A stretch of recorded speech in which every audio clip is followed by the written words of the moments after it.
বাংলাদেশের অন্তর্বর্তীকালীন সরকারের প্রধান উপদেষ্টা ডক্টর মোহাম্মদ ইউনূস মার্কিন নবনিযুক্ত রাষ্ট্রপতি অর্থাৎ প্রেসিডেন্ট ডোনাল্ড ট্রাম্পের শপথের আগে তাকে শুভেচ্ছা জানিয়েছেন। শপথের আগে ট্রাম্পকে শুভেচ্ছা জানিয়ে যা বললেন বাংলাদেশের প্রধান উপদেষ্টা ডক্টর মোহাম্মদ ইউনূস, 47তম মার্কিন প্রেসিডেন্ট হিসেবে ডোনাল্ড ট্রাম্পের নতুন মেয়াদ শুরুতে শুভকামনা জানিয়েছেন অন্তর্বর্তীকালীন সরকারের প্রধান উপদেষ্টা ডক্টর মোহাম্মদ ইউনূস। সোমবার এক খুদে বার্তায় এ তথ্য জানায় পররাষ্ট্র মন্ত্রণালয়।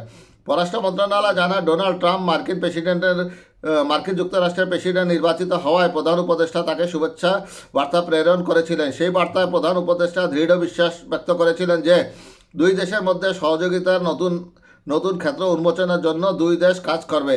আমরা সেই বিশ্বাস পুনর্ব্যক্ত করছি এবং ডোনাল্ড ট্রাম্পের নতুন মেয়াদ শুরুতে তাকে শুভকামনা জানাই। 47তম প্রেসিডেন্ট হিসেবে ওয়াশিংটনে স্থানীয় সময় সোমবার 20 জানুয়ারি শপথ নেবেন নবনিযুক্ত মার্কিন প্রেসিডেন্ট ডোনাল্ড ট্রাম্প।